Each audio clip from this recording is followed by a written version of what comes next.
샬롬, 복음의 빚진 자 최명준 목사의 푸른 초장입니다. 이 방송을 보시는 모든 분들께 성삼위 하나님의 특별하신 위로와 소망이 가득 넘쳐나시기를 축복합니다. 본 방송을 보시고 구독과 좋아요를 눌러주시는 것은 물질은 들지 않지만 복음 선교 방송에 동참하시게 되는 것입니다. 또한 요한계시록 강의도 진행하고 있으니 많은 시청 바랍니다. 오늘은 출애굽기 제1강으로 언약을 중심으로 살펴보겠습니다. 출애굽기는 바로의 노예로 전락한 이스라엘 백성들이 고역으로 인하여 탄식하여 부르짖는 것으로 시작이 됩니다.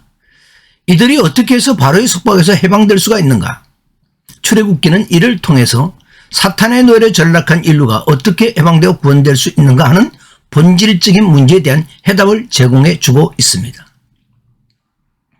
출애굽기는 크게 두 부분으로 되어 있는데 첫째 부분은 1장에서 19장입니다. 애굽을 탈출하여 시내산까지의 여정을 기록하고 있습니다. 둘째 부분은 20장에서 40장까지입니다. 시내산에 1년 동안 머무르면서 율법을 받고 성막을 완성하는 내용이 기록되어 있습니다.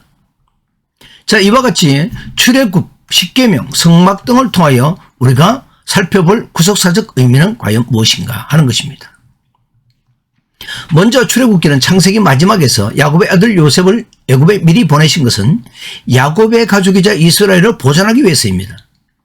이제 그들은 약 430년 동안 애굽에 거주하게 되고 장정만 60만 명이라 하나의 국가로 성장하게 됩니다.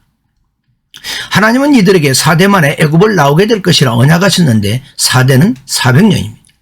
그러나 실제로 있었던 기간은 430년인데 이것은 요셉이 총리로 있었던 중에는 평화의 기간 30년을 뺀 횟수이기도 합니다. 출애굽기 1장 16절 또 22절의 내용을 보면 가로된 너희는 히브리 여인을 위하여 해산을 도울 때 그 자리를 살펴서 아들이거든 그를 죽이고 딸이거든 살려두라. 그러니까 출생하는 아이가 아들이거든 죽이고 딸이거든 살려두라는 말입니다. 이것은 여자의 후손을 죽이려는 사탄의 일관된 괴계입니다. 시작에 와서도 마태복음 16절에 2장 16절에 이렇게 말합니다. 이에 헤롯이 박사들에게 속은 줄 알고 심히 노하여 사람을 보내어 베들레헴과 그 모든 지경 안에 있는 산의 아이를 박사들에게 자세히 알아본 그때를 기준하여 2살부터 그 아래로 다 죽이니 라고 말하고 있습니다. 이는 결국 여자의 후손으로 오시는 아기 예수를 죽이려고 하는 것입니다. 자, 모세의 출생을 살펴보면 그의 부모는 아므람과 요게벳입니다. 아므람은 고귀한 백성이라는 뜻이고 요게벳은 여호와는 영광이시다라는 뜻입니다. 이들은 고앗 자손이죠. 이들 사이에서 태어나게 되는데 모세의 형 아론과 누이인 미리암이 태어나 있었습니다. 히브리서 11장 23절에 보면 믿음으로 모세가 났을 때 그 부모가 아름다운 아이임을 보고 석 달 동안 숨겨 왕의 명령을 무서워하지 아니하였으며 라고 말하고 있습니다. 그러니까 아므람과 요게벳은 믿음의 눈으로 자신들에게서 태어난 이 아이가 출애굽 역사를 이루기 위해 태어난 아이임을 알아본 것입니다. 그래서 출애굽기 2장 3절에 보면 더 숨길 수 없게 되며 그를 위하여 갈대 상자를 가지다가 역청과 나무지를 칠하고 아기를 거기 담아 나일강가 사이에 갈대 사이에 두고 누임 미리암으로 말미암아 지켜보게 했던 것입니다. 이때 갈대 상자는 하나님의 은혜를 입고자 놓였다는 의미입니다.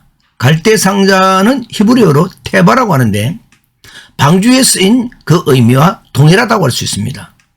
그 구원의 상자를 말하는 것으로 우연히 갈대로 상자를 만든 것은 아니라는 것입니다. 이것은 하나님의 구원을 간구하며 만들어졌다라는 것입니다. 먼저 말씀드린 대로 이스라엘 백성이 4대 만에 애굽에서 나온다고 했는데 모세의 족보대로 살펴보면 1대가 레이요, 2대가 고앗이요, 3대가 아므람이요, 4대가 모세와 아론이 되는 것입니다. 자, 이러한 상황 가운데 출애굽기 2장 24절에서 25절을 살펴보면 하나님이 그 고통소를 들으시고 하나님이 아브라함과 이삭과 야곱에게 세운 그의 언약을 기억하사 하나님이 이스라엘 자손을 돌보셨고 하나님이 그들을 기억하셨더라라고 말씀합니다.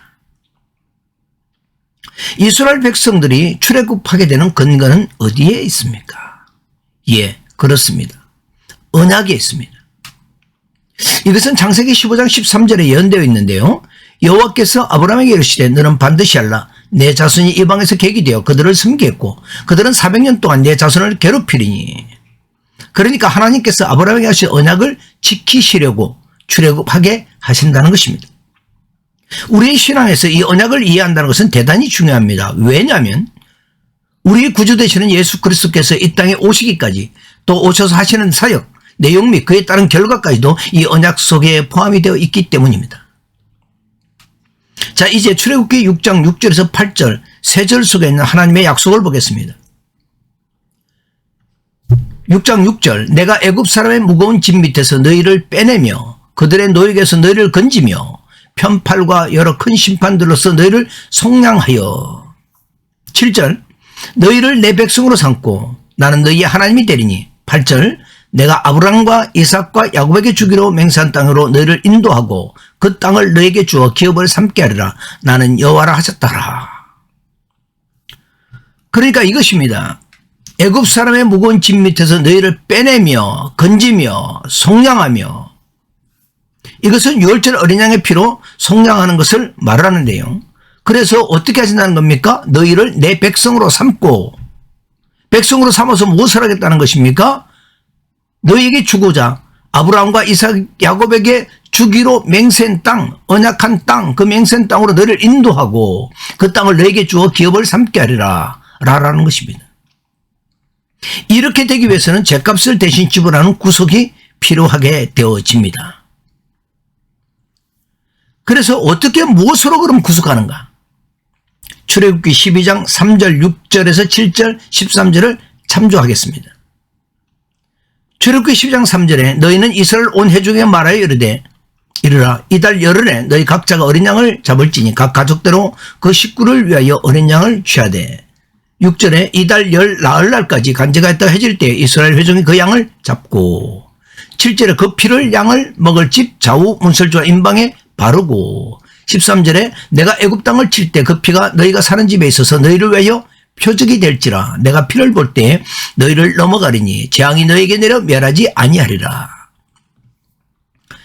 자, 이 말씀을 살펴보면 3절에 어린 양이 있습니다. 6절에 그 양을 잡습니다. 7절에 그 피를 바릅니다. 13절에 재앙이 넘어갑니다.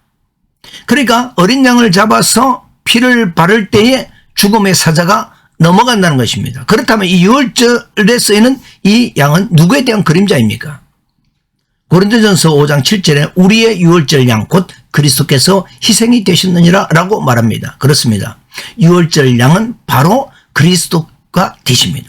그러니까 유월절 양의 실체는 바로 우리 구주 예수 그리스도가 되는 것입니다. 하나님께서 애굽의 장자들을 죽이시고 이스라엘을 구축해 내시던 날 밤 이스라엘에게 유월절 음식을 먹으라고 시키셨습니다. 그런데 그들이 그 죽음에서 건져진 날에 어떻게 하고 있습니까? 허리에 띠를 띠고 발에 신을 신고 손에 지팡이를 잡고 급히 먹어라. 이것이 여호와의 유월절이니라 라고 말합니다. 이 말은 사망에서 구원을 받은 사람들은 어디로 급히 가야 할 목적지가 있다는 것입니다. 어디로 가야 합니까? 가나안으로 가야 합니다. 그런데 그 가나안은 어디를 통과해야 합니까? 예, 광야를 통과해서 가야 합니다. 왜 그렇습니까? 그 광야에서 옛사람을 죽이고 새사람이 되어야 가나안에 들어갈 수 있기 때문인 것입니다. 이런 의미와 하나님의 뜻 때문에 그래서 애굽에서 나온 옛사람 60만이 모두 광야에서 죽고 새사람 60만이 가나안에 들어가게 되는 것입니다. 그래서 1세대인 여호수아와 갈렙을 통하여 언약을 믿음으로 구원을 계시하고 있게 되어지는 것입니다. 다음으로는 성막에 대해서 우리가 살펴보기를 원합니다. 하나님의 임재인 성소의 발전 과정은 어떻게 됩니까? 태초에서 또 에덴에서 성막, 성막에서 성전, 성전에서 예수 그리스도, 예수 그리스도의 성도, 성도가 곧 새 예루살렘이 될 것입니다. 성막의 명칭이 다르게 불릴 때가 있는데 이것은 이런 것입니다. 성막은 하나님의 임재를 뜻하고요. 장막은 거주하는 곳, 회막은 만나는 곳, 정거막은 정거의 장막, 번막은 법궤가 있기 때문에 이렇게 불리게 됩니다.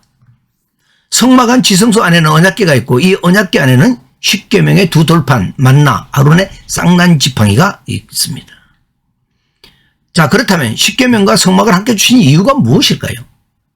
이것은 율법을 통하여 죄를 깨닫고 번제단에 가서 죄를 사함받게 하기 위해서입니다. 만약에 율법만 주시고 성막을 주시 아니하셨다면 구약교회는 한 사람도 구원을 얻지 못했을 것입니다. 즉 성막 계시는 의문에 쌓여있는 복음인 것입니다. 지성소 안에는 언약궤가 있고 그 위에는 시언자, 즉 하나님께서 은혜를 베푸시는 곳이 있습니다. 하나님께서 이곳에서 좌정하시고 우리를 다스리시는데 정해진 날짜와 정해진 규례대로 행하고 나서야 하나님의 임재 앞으로 나갈 수가 있게 되어집니다. 종교력 7월 10일 날 대속죄일 날 대제사장의 피사발을 가지고 언약궤 위와 앞에 피를 뿌리게 됩니다. 이것에 대한 의미는 하나님의 은혜에 대한 인간들의 그릇된 반응에 대해 대제사장의 피를 뿌림으로 그 피를 통하여 인간들을 보게 된다는 것입니다. 저 죄의 값은 사망이라 이미 피를 뿌렸으므로 그 피를 보시고 죽은 것이라 여겨주시는 것입니다. 우리는 여기에서 율법의 기능에 대하여 알아두고 앞으로 나가야 될 것입니다. 율법의 기능은 로마서 3장 20절 그러므로 율법의 행위로 그의 앞에 어렵다 하심을 얻을 육체가 없나니 율법으로는 죄를 깨달음이라 한 대로 첫 번째로 죄를 깨닫게 합니다. 두 번째로 로마서 5장 13절에 죄가 율법이 있기 전에도 세상에 있었으나 율법이 없었을 때는 죄를 죄로 여기지 아니하였느니라 같이 정죄하여 죄의 확산을 방지하는 것입니다. 다시 본론으로 돌아와서 성막 안 지성소에 있는 언약궤에 대해서 말씀드리고자 합니다. 예레미야 3장 16절에 보면 여호와의 말씀이니라 너희가 이 땅에서 번성하여 많아질 때는 사람들이 여호와의 언약궤를 말하지 아니할 것이요 생각하지 아니할 것이요 기억하지 아니할 것이요 찾지 아니할 것이요 다시는 만들지 아니할 것이며 언약궤는 BC 586년 예루살렘 함락 당시 소실되었거나 바벨론에도 탈취되어서 갔을 것인데 예레미야 52장 17절에서 23절에 전리품 목록에서 빠진 것으로 보아 소실되었을 가능성이 많이 있습니다. 또 이 말씀의 내용은 유다인의 바벨론 포로 시기를 지나 온전하게 회복됨을 말하는 예언인데 구원받은 남은 자의 증거가 번영이 될 것이라는 것입니다. 이것은 이중적 예언으로 메시아 시대의 특징으로 묘사되는 사항을 기록하고 있는 것입니다. 그리고 언약궤는 이스라엘 종교의 최고 상징이었던 바 그것이 필요하게 된다는 것은 옛 신앙의 청산과 새로운 예배의 시대가 열림을 암시하고 있는 것입니다. 이제 성막 안의 성물에 대해서 말씀드리고자 합니다. 법궤가 있는데 이것은 하나님의 언약의 신실성 및 공의로운 품성 등을 반영하는 두 돌비 10계명이 담겨있고 생명의 양식 대신에 예수를 상징하는 만나와 예수의 부활을 예표하는 아론의 쌍난 지팡이 앞에 있고 특히 하나님의 속죄의 은총을 암시하는 속죄소 곧 시언자가 마련된 성물이 되는 것입니다. 곧 이것은 하나님의 거룩한 임재의 장소이자 하나님 통치의 중심부가 되어지게 됩니다. 떡상이 있습니다. 매 안식일마다 12지파를 상징하는 12개의 떡은 생명의 양식이자 온 인류의 대표자로서 당신을 온전히 하나님께 드리신 예수를 상징하고 있습니다. 등대가 있습니다. 7가지의 가지로 된 등대가 있죠. 죄악의 어둠에 덮여있는 세상에 찬빛으로 오셔서 생명과 소망을 주시는 예수 그리스도를 나타냅니다. 등대에 불이 있다는 것은 또한 성령을 상징하게 되어집니다. 번제단은 무엇입니까? 희생제물들이 인간의 죄와 허물들을 위하여 대신하여 죽어져 불태워지는 곳입니다.